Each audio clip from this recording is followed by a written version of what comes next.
네. 세 번째 강의 주제는 제목은 속사람의 강건함과 내주하시는 그리스도로 말미암아 이루어지는 성화입니다. 우리 본문 말씀 에베소 3장 16절로 19절입니다. 스크린에 띄워주시면 좋겠는데, 네. 제가 읽을게요. 여러분 들으시고 여러분 눈으로도 말씀을 보시기 바랍니다.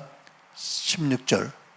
그의 영광의 풍성함을 따라 그의 성령으로 말미암아 너희 속사람을 능력으로 강건하게 하시오며 믿음으로 말미암아 그리스도께서 너희 마음에 계시게 하옵시고 너희가 사랑 가운데서 뿌리가 박히고 토가 굳어져서 능히 모든 성도와 함께 지식에 넘치는 그리스도의 사랑을 알아 그 너비와 길이와 높이와 깊이가 어떠함을 깨달아 그 충만하신 것이 너희에게 충만하게 하시기를 구하노라. 아멘. 네. 우리 1강, 2강에서는 성화가 구원의 현재형이다. 굉장히 구원의 중요한 부분이다.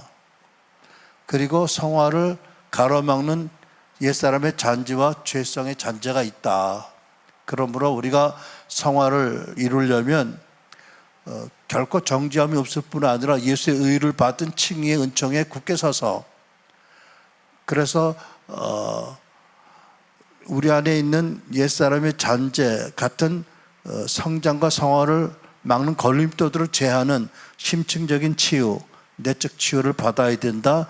그리고 성령께 온전히 위탁해서 성화의 주체와 동력이 바뀌어져야 된다라는 것을 우리가 살펴보았습니다. 이 시간에는 에베소 이 본문의 말씀, 기도, 위대한 사도의 기도인데요. 사실 이것이 성화의 로드맵입니다. 이 내용을 살펴보고 어떻게 성화가 이루어지는지, 어디에서 이루어지는지를 살펴보려고 합니다. 사도 바울을 통해서 기도하게 하신 것, 결국 하나님께서 사도 바울을 통해서 킹주교회, 한국교회, 순환교회에서 기도하게 하신 거잖아요. 하나님께서 당신의 능력으로 그 성령으로 말미암아 우리의 속사람을 강건하게 하신다. 풀어 설명하면 은혜와 진리로 세우시고 속에 병든 것들은 치유하시고 그래서 속사람이 강건해지잖아요. 그죠? 그리고 복음의 비밀인 그리스도의 우리 안에 내재하심이 공동체뿐만 아니라 개인에게도 내재하실 수 있다. 내재하신다라는 믿음으로 예수께서 우리 마음에 계시게 하라. 그래야면 어마어마한 사랑을 경험하게 되고 하나님의 충만함이 너희들에게 될 것이다. 이런 말씀이 있잖아요. 그죠? 이런 기도입니다. 얼마나 위대한 기도인지 모르겠어요. 그러니까 우리는 사실 대부분의 설교자들이 이 본문을 몇 번은 설교를 했을 거예요. 굉장히 중요한 기도이고 한데 이거를 성화와 연계시켜서 성화 로드맵이다. 제가 말씀드린 성화의 4단계 중에서 3단계, 4단계를 위한 기도다. 그러니까 1단계 예수를 믿고 불신앙해서 회개하면 그리스도의 의를 칭의하심을 받고 성령으로 생명을 받는 중생의 단계잖아요. 2단계 보편적인 은혜의 방편, 말씀 생활, 기도 생활, 공동체 생활, 성찬, 또 고난을 통해서 계속 예수를 닮아가는 단계가 있다. 근데 3단계, 거듭난 신자 안에도 죄성과 옛사람의 잔재가 남아있어서 죄를 짓게 된다. 회개하지 않으면 죄가 쌓여진다. 그러면 어린 시절에 받은 상처까지 건드려지고 전혀 성장하지 못하는 어떤 막다른 골목에 빠지게 된다. 그것은 하나님이 더 깊은 은혜로 부르시는 부르심이다.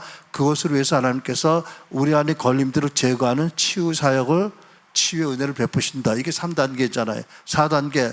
그리고 이제 성화 여정을 가다 보면 그럼에도 불구하고 우리가 예수님을 닮는 것이 거의 불가능하다 라는 깨닫고 전적인 자적주의 포기와 그리고 우리 안에 계신 그리스도께서 나를 이끌어 가시도록 온전히 헌신하는 것, 그것이 4단계다 이렇게 말씀을 드리는 거죠.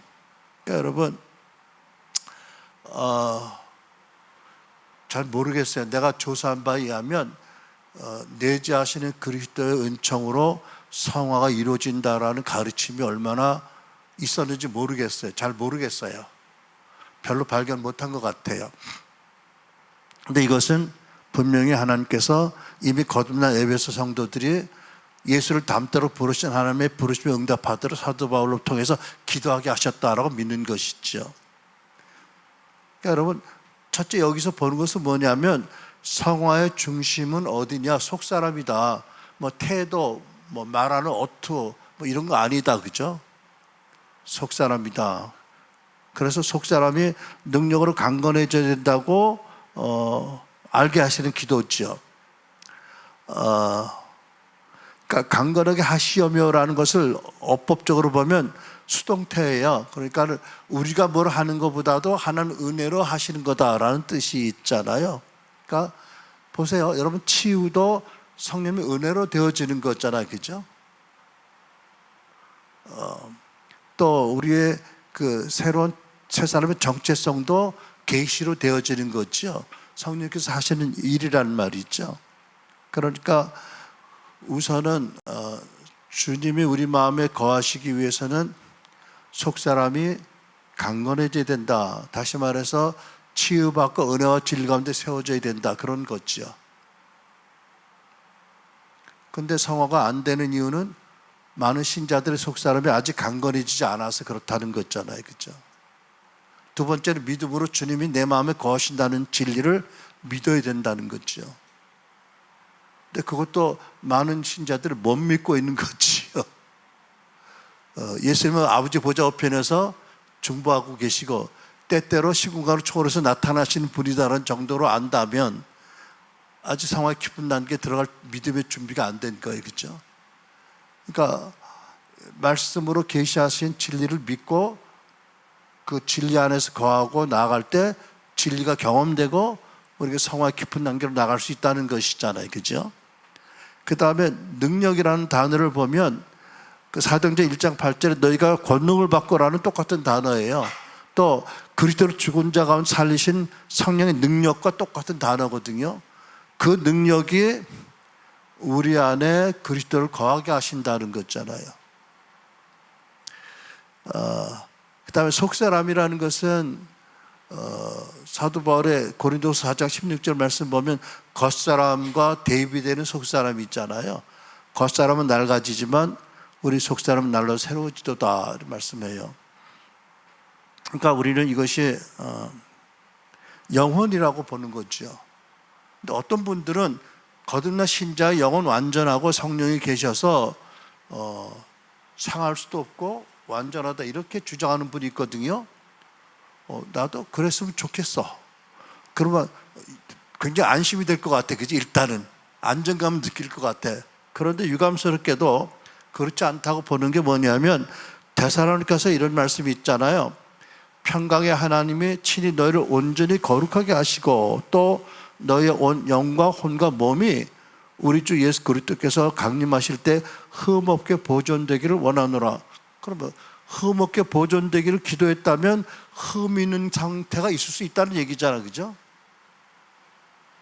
이 말씀 보면 영혼 완전하고 뭐 성령이 좌설하서 뭐 그거는 희망사항인 것 같아요. 그러면 좀 안전한 감이 있을 것 같아 사실. 근데 여러분 영과 혼은 사실은 몸도 마찬가지지만 거의 완전하게 긴밀하게 연결되어 있잖아요. 그런데 뭐 혼은 상할 수 있는데 영은 안 상한다? 그건 좀 말이 안 돼. 아무튼 희망사항이야. 희망사항이야. 성경적이 아니야. 그러니까 엘리야후서에서는 잠자는 영, 상처받은 영도 우리가 가리키잖아. 그죠? 네. 아무튼 성화는 우리 속사람을 주로 위치해서 일어나는 것이다. 그 다음에 계시가 없이고라는 것은 손님으로 왔다 갔다 하는 차원이 아니라 주인으로 거하게 하시라는 거잖아요. 근데 거하게 하시라는 것은 뭐냐면 이것은 성도가 이 진리를 따라 기도하고 허락해 드릴 필요가 있는 거예요. 그죠? 여러분 우리가 예수님을 영접하면 처음 거듭날 때 예수님이 우리에게 들어오세요? 안 들어오세요? 오시죠. 그런데 그래서 이제 거듭났는데 어떤 이유로 신앙생활 10년, 20년, 30년 하다 보면 우리 마음에 들어오신 예수님을 잊어버리는 경우가 있어, 그지? 그리고 아버지 보좌 앞에서 기도하시는 예수님만 생각한다든지. 이게 참 인간의 약함인 것 같아, 그죠? 우리가 CCC 사연이 같은 거 영접하는 기도하잖아요. 그럼 예수님 들어오셨으니까 우리가 거듭난 거잖아. 예수님 연합대 의롭다운 받은 거고. 그러고 예수님의 제자로 예수님의 종으로 살다가 바빠서 어쩐지 잊어버렸어. 그러니까 사도 바울이 에베소 교인들에게 이미 너희 믿음을 영접했는데 주인으로 거하시게 해라, 제발. 그러니까 그 집안에 말이죠, 그런 사람은 없겠지만 나이 많은 노인에게 방 하나 저 구석 하나 내어드리고 아침에 출근할 때 갔다 올게요 인사하고 저녁에 갔다 왔어요 인사하고 그냥 그 방에 뭐 거하게 하시지 말고 온 집안의 주인으로 너와 함께 교제하며 계시게 하라, 이런 거잖아요, 그죠? 그러니까 사실이야, 우리가 보면 신앙생활을, 우리가 기도를 특히 말씀드리면 우리는 부족함 때문에 기도를 열심히 할 수도 있는데 제가 보기에는 하나님 그것도 기뻐 받으세요, 그죠? 그런데 사실은 이미 성경을 통해서 우리에게 복음을 통해서 얼마나 놀라운 것을 주셨는지를 아는 것 참 중요하다, 그죠? 부족감으로 절박하게 매달리는 것보다 알고 믿음으로 바로 서는 것이 너무 중요하다. 그러니까 아까도 우리가 몇 번 인용했지만 예수께서 말씀하기를 여자가 낳은 자 중에 세례요한이 가장 위대하다. 그런데 천국에서는 가장 적은 자라도 저보다 위대하다고 했잖아요, 그죠? 왜냐하면 세례요한은 아직 예수님의 십자가 죽음을 목격하지 못했고 부활의 소식을 못 들었잖아. 그리고 제자들이 받은 성령을 못 받았잖아요. 또 구약의 선지자 기름 부심을 받았지만 그런 차원에서 보면 세례요한은 이 어떤 선 가장 가까이 왔지만 구약 시대 사람이에요, 그죠? 신약 시대 성도에게 베푸신 은총은 어마어마하게 크다, 그죠?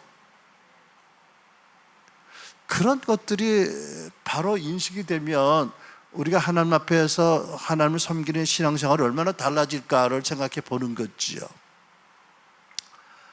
그러니까 여러분, 속사람이 강건해져야 된다. 성화를 깊이 이루기 위해서는. 왜? 예수님 우리 안에 내주하셔야 되니까, 주인으로. 그러기 위해서는 핵심적인 이해, 세 가지 핵심이 있다. 첫째, 속사람이 강건해지려면 우리가 지은 죄, 회개하지 않은 죄들이 회개돼야 돼요, 그죠? 죄를 지으면 하는 관계가 멀어지잖아요. 상처받잖아요. 더럽히잖아요. 묶이잖아요. 근데 우리가 크리스찬 사람이 얼마나 많은 죄를 짓냐고요. 부끄러운 일이지만, 그죠? 이거를 교회에서 바로 가르치고 권면해야 되는 거잖아요, 그죠? 좀 지나친 예인지 모르지만 생각나니까 말씀드리는 게, 우리 한 번은 우리 대전 여기 그 세미나 할 때, 그때 무슨 세미나인지 몰라, 트라우마인지 무슨 세미나인데, 그때 여자 목사님들이 단체로 오셨어. 근데 누구냐 그랬더니 여자 목사님들인데 방금 어떤 분은 40일 기도, 어떤 분은 20일 금식 기도 하셨던 분이래. 내 속으로, 근데 왜 오지? 되게 좀 그렇더라고. 그러니까 내가 이분들한테 배워야 될 거지 내가 뭐 가르치고 할 게 아닌 것 같은데, 아무튼 오셨어요. 근데 물론 탁월한 분들이겠지요. 뭐 내가 비교하지 못하면 열정적인 탁월한 분들인데, 내가 한 분한테 물어봤어. 왜 금식하세요? 그랬더니 깨끗한 그릇을 쓰임받기 위해서 그렇대. 너무나 아름답잖아, 그죠? 근데 놀라운 거는요, 한 20분이 오셨는데 그 중에 15분이 낙태를 했고, 낙태가 죄인지를 모르고 금식기도 하고 깨끗한 그릇 되기 위해서 몸부림을 치시더라고. 사람들이 이렇게 비면 그렇게 빈 데가 있더라고. 아니, 이해가 안 돼요? 보세요. 왜 얘기 나오는, 구약의 선지자들을 보면 하나님께서 의도적으로 라고 막 생각 안 되는데 예수님의 초림과 재림에 대한 계시를 하나로 주셨어.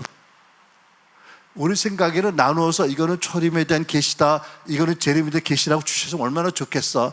근데 세례요한이 하나로 받아들였으니까 뭐 쭉정이는 불에 던지고 그러고 막 엄청나게 하잖아. 그게 재림이 예수님이 하실 일까지 하나로 봤기 때문에 그렇게 한 거거든. 근데 예수님이 가만히 보니까 자기가 메시아라고 증거했는데 자기가 선포한 거고 틀리는 부분이 많아. 왜? 초림의 예수님에 대한 그 말씀만 행하시잖아, 그죠? 그러니까 사람들을 보내다 제자들을. 그래서 뭐라고 물어봐? 우리가 기다릴 분이 당신 맞아요? 아니면 다른 분을 기다려야 될까요? 아, 이거는 말도 안 되는 망발이지. 좀 우리가 또 이해할 수 있어. 옥에 갇혀서 고생하다 보면 몸이 상하면 마음도 상해지고, 그죠? 위협도 당하고 막 어마어마하게 또 핍박도 받았을 거 아니야, 그 안에서, 그죠? 그런데다가 더 중요한 거는 아무튼 구약의 선지자들이 예언을 하면서도 초림 예수님에 대한 예언과 재림 예수에 대한 예언을 구분을 못했어. 그러니까 베드로서에 보면은 선지자들이 열심히 그들이 말한 예언을 공부했다고 그러잖아, 그죠? 그러니까 나는 예언을 참 사랑하고 예언의 은혜를 많이 입은 자인데 생각할수록 예언은 참으로 깊고 어려워. 아니 구약의 선지자들이 초림, 재림, 예수님, 메시아에 대한 계시를 구분을 못했다니까. 그러니까 부분적인 거예요, 그죠? 역시 부분적인 거라고. 그리고 하나님이 너무 선지자 믿지 말라는 메시지도 거기 좀 있는 것 같아, 내 생각에는. 너무 선지자를 완전하게 나같이 믿지 말아라, 그치? 누구래도 부분적이니까, 그죠? 그러니까 아가보도 예언이 틀리잖아, 그죠? 바울 사도에 대한 예언이 두 군데는 틀리잖아. 나 왜 그러지? 예언 사역을 잘하는 교회 와가지고 아니 겸손할 필요가 있고 정말 분별해야 될 필요가 있거든요, 그죠? 그러니까 하나님께서 너무 사람을 높여서 높이지만 내게 와라, 내게 와서 부조리를 은혜를 구해라, 이런 말씀인 것 같아, 그죠? 아무튼 우리가 나름 열심히 경건의 생활을 하고 열심히 하지만 숨은 죄가 많아, 그죠? 많이 죄를 져요. 우리가 몰라서 그렇지, 그지? 피해자 의식에 사로잡혀 있는 것도 죄잖아. 남을 판단하고 원망하는 것도 죄고요, 그죠? 아무도 나 사랑할 사람 없어라고 믿는 것도 거짓말을 믿는 죄잖아, 그죠? 하나님은 너를 위해서 아들 주셨는데 무슨 막말이냐고 하실 거 아니야, 그치? 너무 많은 죄가 있어요. 그러니까 이 죄가 다 하나님과 우리의 관계를 멀리하게 하고 우리를 더럽히고 상처를 주고 묶는 거란 말이지. 그러니까 이 죄는 하나님의 은혜를 막는 댐과 같은 거잖아, 그죠? 그러니까 우리가 숨은 죄를 회개하고 죄로 인한 상처와 더러움을 씻김 받아야 돼요, 그죠? 그리고 마음의 치유를 받아야 그 다음에 강건해질 수 있잖아, 그죠? 암이 자라고 있는데 암 수술 안 하고 어떻게 강건해지겠어, 그죠? 비교로 말하면. 두 번째, 칭의의 진리에 입각한 새로운 정체성을 가져야 돼, 그죠?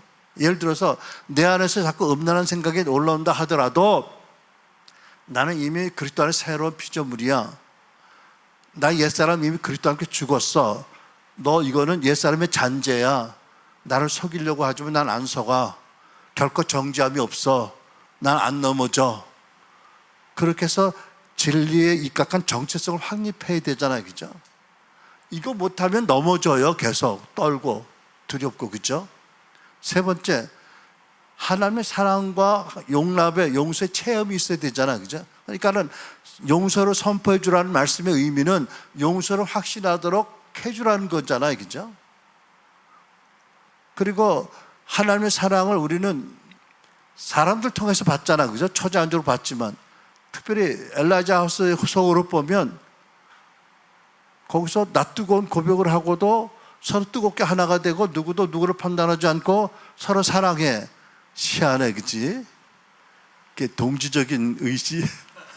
아니요, 하나님이 그것을 사랑을 부으시는 거죠, 그죠? 깨어진 그릇에. 그러니까 우리가 개인 상담을 해도 정말 끔찍한 죄를 고백한 사람을 대부분에 보면 멸시하지 않아. 그 용기가 감사하고 나를 믿어서 고백한 게 감사하고 내 안에도 그런 죄성이 얼마든지 있다는 사실을 깨닫고 나도 판단하지 감히 못하고 그죠? 아까 말씀한 것처럼 동일시하는 그런 관점이 생기잖아요, 그죠? 근데 이런 것을 경험하면 속 사람이 강건해지자고 믿는 거지요. 그러니까 여러분, 속 사람이 강건해지고 믿음으로 예수님께서 우리 안에 거하시게 하려면 정말 진리와 치유가 필요하다. 아까 우리 유진이 얘기했잖아, 그치? 누구 딸이야? 난 너무 놀라운 게 하나님이 뭘 맴매 가지고 아픔을 주고서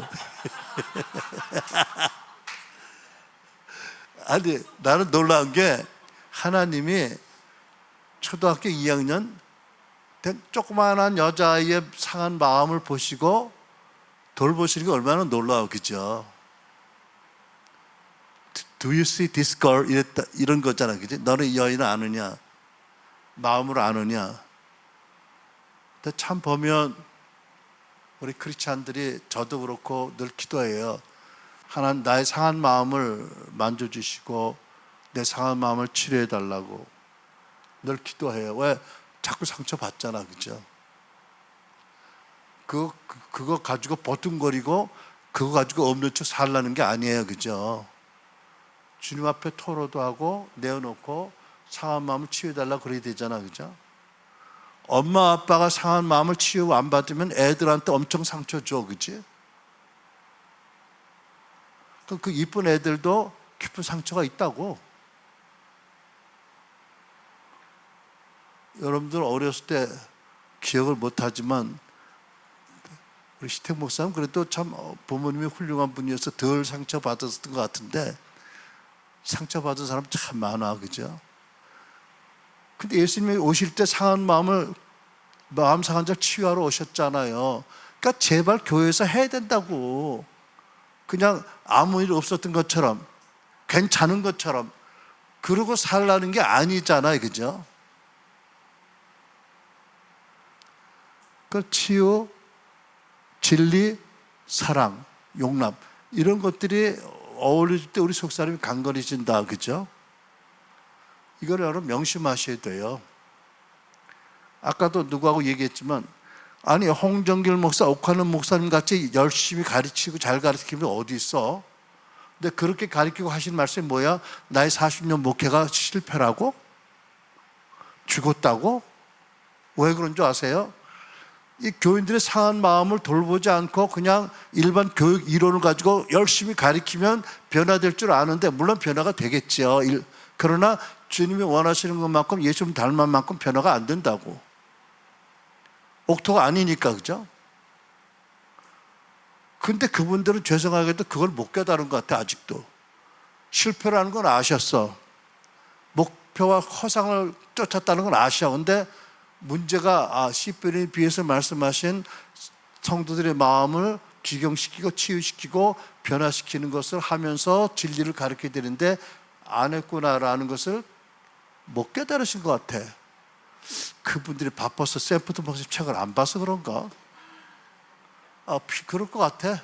그럴 것 같아. 워낙 바쁘시니까, 그죠? 나는 중보기도로 유명한 M교회 목사님을 만나려고 덕후를 할 때 그랬는데 그분은커녕 그분의 비서실장하고 전화 통화하기도 어려워. 엄청 바쁘셔. 그러니까 그분은 출근하면 한 10분 내에 결제를 50개, 30개도 한대. 해야 된대. 그렇게 엄청 결제할 게 많다는 거지. 그러니까 출근하면 그 일정표가 빡빡하게 짜 있잖아, 그죠? 그래 언제 공부하겠어.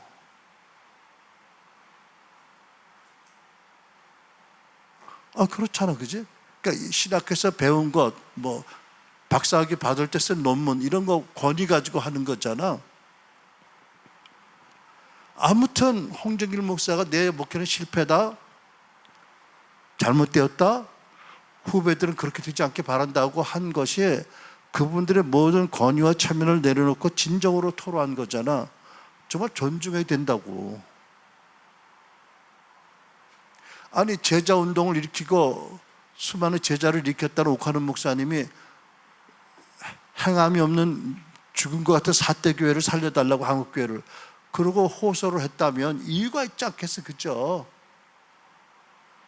그러니까 그분들과 똑같은 룰을 가지고 똑같은 그런 그 환경에서 아무리 노력해도 그분들밖에 못해, 그죠? 그분들이 실패했다면 우리도 실패한 게 당연하잖아, 그치? 당연하잖아, 똑같이 하면.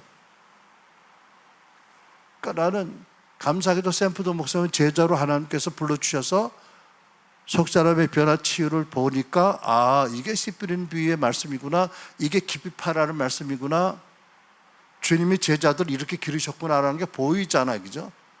그러니까 이 책도 쓰고 세미나 하는 거라고요. 그러니까 한국교회는 1단계 칭의와 중성의 그 복음을 전하는 거 잘해요. 2단계 보편적 은혜의 방편으로 성장시키는 거 잘한다고. 근데 3단계가 없고 그 다음에 4단계가 못 나가잖아, 그죠? 자, 이제 그리스도 내주에 관해서 좀 간단히 설명하면 두 가지로 나눌 수 있는데 법적인 위치적인 내주가 있고 체험적 경험적인 내주가 있다, 그죠? 그러니까 우리가 거듭나고 예수님을 구절에 영접하는 순간에 예수님은 우리 안에 와 계세요. 법적으로, 위치적으로. 우리가 아무 느낌이 없어도 와 계세요, 그죠? 그런데 이제 성화의 과정 가운데 우리가 말하는 그리스도의 내주, 에베소 3장의 내주는 그분이 다시 오시는 게 아니고 그분이 우리 안에서 당신의 영광과 당신의 은혜와 진리를 충만히 나타내시는 것. 그렇잖아요, 그죠? 이거 경험적인 내주라는 말이죠. 그러니까 위치적인 내주는 칭의의 선물이고 경험적인 내주는 성화의 차원에서 하나님 주신 은혜다, 그죠? 근데 제가 아까도 그랬잖아요. 내가 고린도서 13장 5절을 다시 깨닫기 전에는 이것이 아주 특별한 사람들이 주는 아주 특별한 경험이라고 생각했어. 근데 너희가 참 믿음에 있는가 스스로를 점검하라. 그리스도께서 너희 속에 계시지 않으면 너희는 뭐라고요? 버리는 자라잖아요. 얼마나 엄중한 경고예요, 그죠? 그러니까 여기에 계시게 하다는 것은 나그네로 잠시 왔다 갔다 하는 것이 아니라 정착하여서 주인으로, 왕으로, 친구로, 아버지로 예수님 우리만 계시게 하라는 것이지요. 그래서 여러분, 우리가 사도 바울의 이 에베소 기도를 보면 우리 엘리야하우스에서 우리가 전하는 성화론의 3단계, 4단계를 꼭 집어서 말씀하는 거예요. 여러분 이해가 되시죠? 그 다음에 우리는 성령께서 다양한 방법으로 다양한 방법으로 우리를 그리스도 닮게 하시는데 크게 나누면 치유적인 역사가 있고 또 다른 편으로 보면 전향적으로 강건화시키는 역사가 있다. 두 가지 다 봐야 된다, 그죠? 엘리야하우스는 그동안에 우리가 부득이 이 치유적인 부분에 치중해 설명을 했어요, 그죠? 하지만 우리로 하여금 하나님의 뜻에 따라 예수님 닮게 한 성령의 역사는 그보다 더 크고 더 전폭적인 거죠, 그죠? 그러니까 교회를 통해서 또 가르치게 하시고 또 은혜 방편을 통해 성장하게 하시잖아요. 그러니까 주일학교 아이들이 예배드리고 성경 공부하고 성경 암송하는 것 자체가 성화의 과정이다. 예수님 닮도록 성장하게 하시는 축복이다. 이걸 알아야 되잖아요, 그죠? 근데 여러분 우리가 그 예수님의 제자들의 모습을 이제 성화의 4단계에 비춰서 좀 생각을 해보고 싶어요. 첫 번째, 칭의와 중생의 은혜의 단계잖아요. 그러니까 이것은 예수님을 영접할 때 단번에 주어지는 죄사함과 의롭다 하심, 그리고 새 생명 주시는 중생의 은혜잖아요. 예를 들면 안드레, 베드로, 요한이 예수님을 따르기 시작했어. 그리고 물이 포도주는 사건을 보고 믿었다 그랬잖아요, 그죠? 이게 1단계의 경험이죠. 믿었다, 메시아라고 믿었다는 것, 거듭난 거잖아요. 의롭다를 받은 거잖아요, 거기서, 그죠? 2단계, 보편적 은혜의 단계예요. 그러니까 말씀 생활, 기도 생활, 공동체 생활, 뭐 성찬. 근데 여러분, 예수님의 제자들이 3년 동안 예수님 모시고 다닌 것만큼 더 훌륭한 보편적 은혜의 단계가 어디 있겠어, 그치? 말씀 육신된 그분을 직접 손도 잡고, 그죠? 옆에서 듣고, 그분의 격려도 받고, 안아줌도 받고, 어떻게 있겠어? 어떻게 더 있겠냐고. 그런데도 기가 막힌 게 사도들이 사도 임명다음 받은 다음에도 어떡하죠? 틈만 나면 서로 싸우잖아. 누가 제일이냐고. 똑같아. 그치? 그리고 화난다고 칼 뽑아 들잖아. 그죠? 칼을 쓰면 망한다고 그러셨는데 칼 뽑아 들잖아. 심지어는 자기들을 환영해 주지 않는다고 사마리아 사람들을 하늘에서 불을 내려 태워 죽이재. 와, 그런 망동이 어딨어? 사도들이. 아니, 내가 사도들이 아닌 말을 안 해. 그죠? 그 다음에 결국 십자가에 서실 예수님 다 버리고 도망가잖아. 그죠? 도망만 가. 어떤 사람은 끝까지 쫓아가서 가슴에 칼을 받고 돌았었잖아. 그지? 내가 저를 밟으면 저주가 있을 거라고.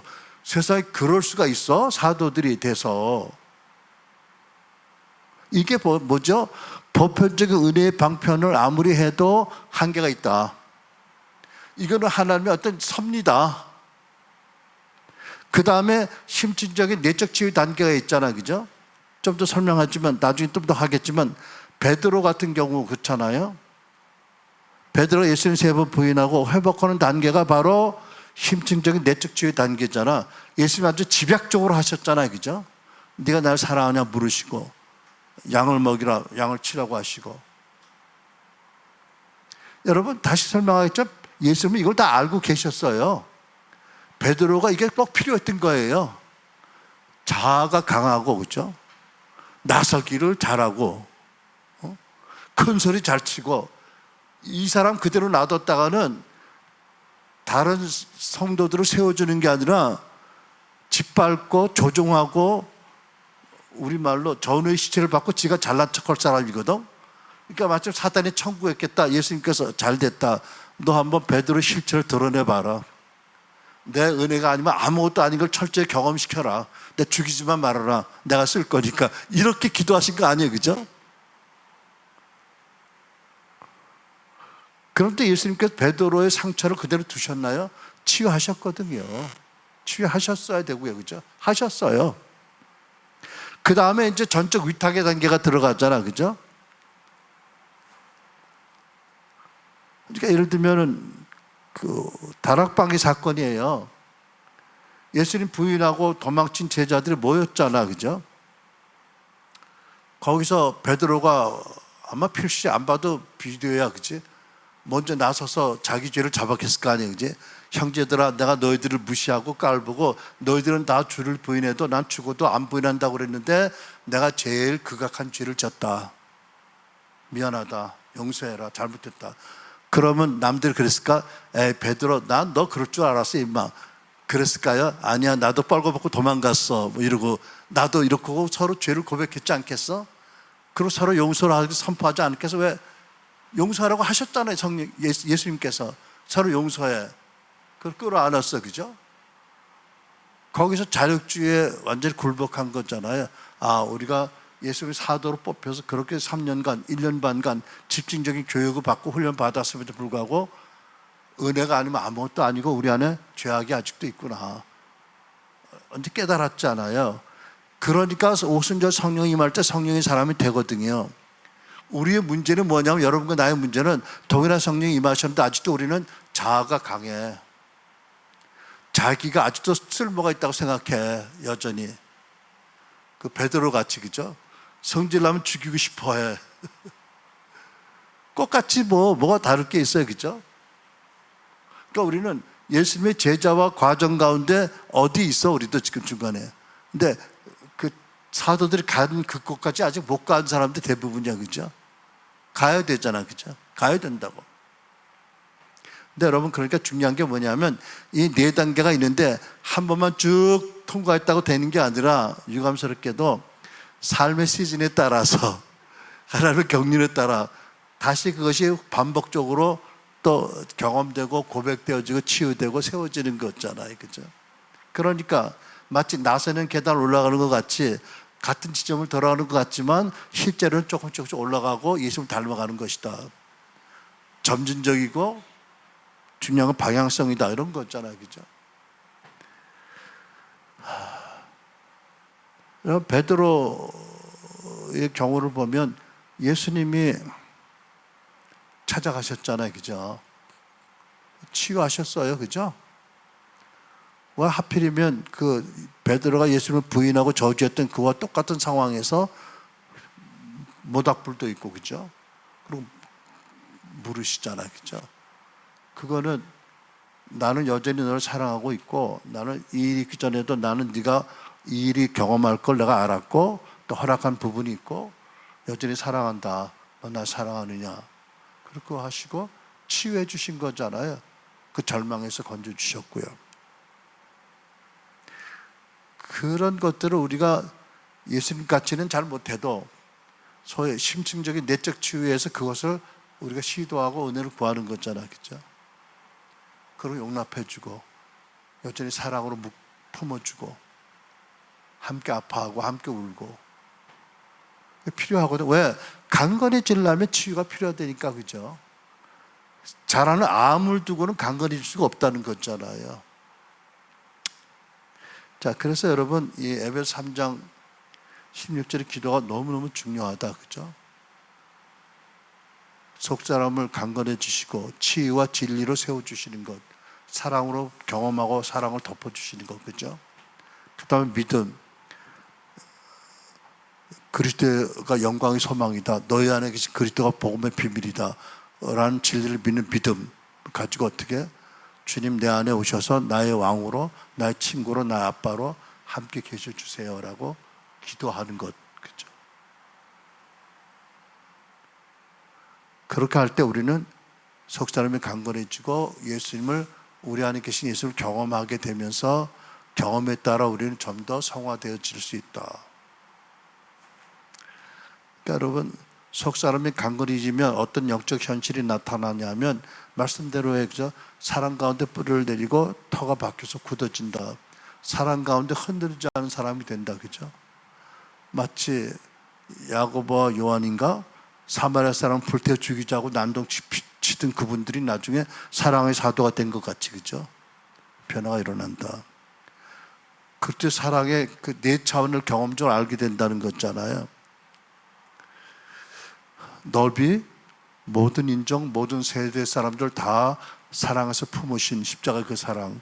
높이, 우리를 위해서 당신의 보좌에 앉히신 사랑. 깊이, 우리를 위해서 지옥의 밑까지 내려가신 사랑. 그죠? 길이, 창세부터 영원토록 계속되는 사랑. 이것들을 경험하게 된다. 특별히 모든 성도와 함께 어떻게 성도들과의 관계 가운데서 그 사랑을 계속해서 받게 되고 나누게 된다. 그런 거잖아요. 그 다음에 여러분, 하나님 모든 충만으로 충만해진다고 하시잖아요. 여러분, 골로새 2장 9절을 보면 그리스도 안에 모든 충만이, 신성의 충만이 육체를 거하신다고 그랬거든요. 그러니까 하나님 충만이 우리 안에 거해진다는 것은 바로 그리스도 닮아갔다는 얘기잖아요. 그죠? 그게 성화의 깊은 차원의 은혜인 거예요. 그래서 우리는 이 에베소 3장의 사도 바울의 기도가 어떤 신비한 체험을 위한 것이 아니다. 창세전에 우리를 위해서 예수를 닮도록 결정하신 아버지 뜻에 따라서 놀랍게 하나님 예비하신 성화의 로드맵이고 성화의 비밀이다라고 말씀을 드립니다. 그럼에도 불구하고 이 기도를 안 믿는다. 그러면 어떻게 돼요? 때로 불안해하고, 때로 절망하고, 때로 죄로 넘어지고, 내 안에 어떻게 성화가 일어나는지를 알지 못하게 되고, 이렇게 애를 쓰고 교인들을 가리키고 했는데 왜 변화가 안 되는지 답답해하고. 왜? 마음의 변화가 없다는 거예요.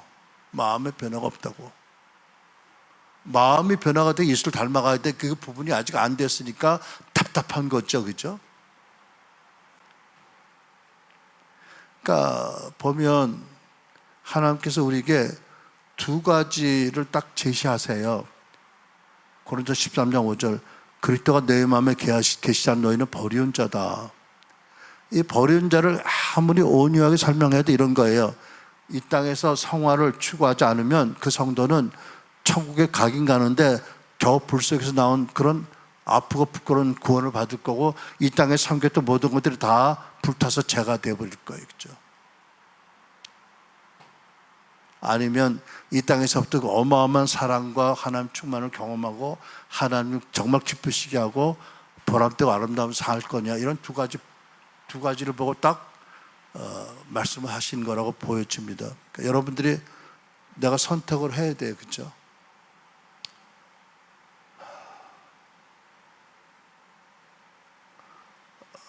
성화의 성격에 대해서 말씀드리고 마치려고 하는데, 성화는 점진적인 나선형 성장이다. 두 가지 비유로 말씀드리기 원합니다. 도예가 있죠. 진흙으로 그릇을 만드는.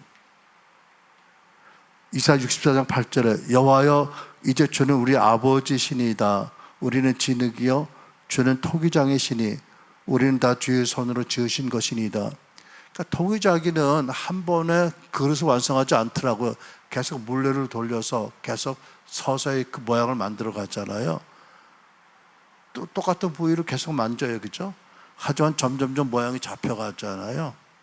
그러니까 우리도 우리 연약이 자꾸 다뤄지는 것 같지만 그것이 실패의 반복이라기보다 하나님은 우리를 깊이 빚어가시는 손길이다. 그 다음 미켈란젤로의 데이빗상, 다윗상이 있잖아요, 그죠? 이렇게 이렇게 고백을 했어요.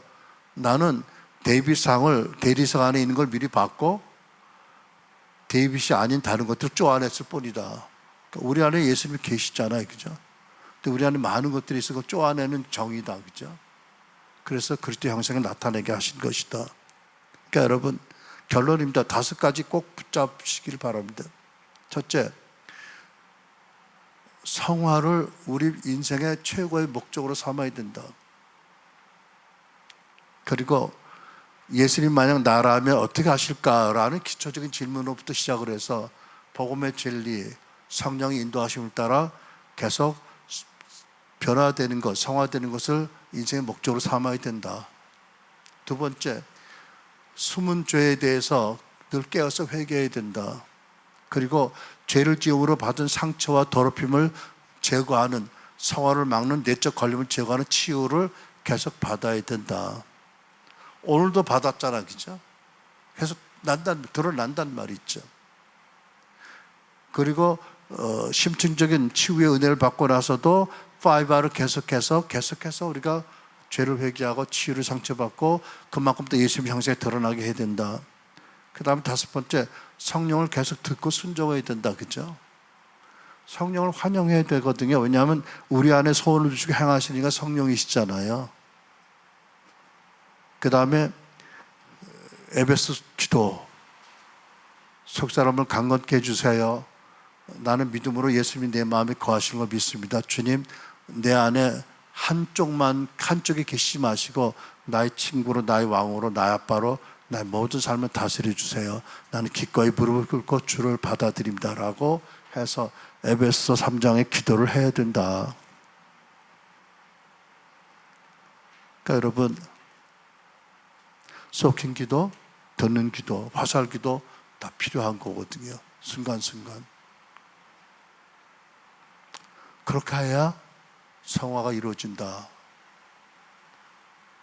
이것은 속사람이 강건함으로 말미암아 내주하는 그리스도로 말미암아 이루어지는 성화론이다. 그리고 엘라자우스의 샘프터 목사님 통찰을 성화 연결한 우리의 고백이다. 우리의 경험이다. 우리의 은혜다라고 말씀드리고, 이것이 모든 교회에게, 특별히 킹스 주블리 교회나 순환교회 모든 교회에게 부어지길 바랍니다.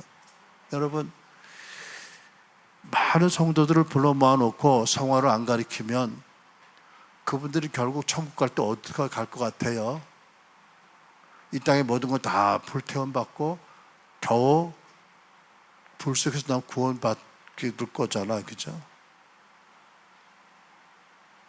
그러니까 고린도서 보면 사도 바울이 오후에도 말씀드렸지만 신령한 자가 있고 육에 속한 자가 있는데 계속 육에 속한 어린아이로만 놔두면, 성화를 추구하지 않게 하면 그 결과를 누가 책임질 거예요?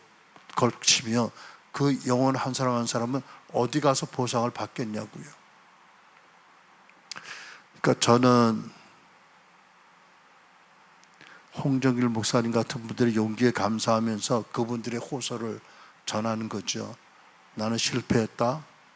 열심히 가르쳤지만 지식은 들어는 삶은 안 바뀌었다. 난 나를 따르지 말아라. 그러니까 우리는 성경에서 이런 대안을 제시하는 거잖아요. 나는 그렇게 하는 것이 우리 시택 목사님이 경험한 것처럼 주님이 왜 오셨어요? 회개하고 용서하고 비판한 자를 회개하고 서로 용서하는 마음으로 기도할 때 오셨다고 기뻐하시는 거잖아요. 그죠? 변화, 마음의 변화, 깊은 회개, 그리고 방향 전환, 예수님 닮아서 나가는 삶, 그런 은혜가 우리 모두에게, 개인에게, 공동체, 교회마다 있기를 축원합니다. 아멘. 기도하겠습니다.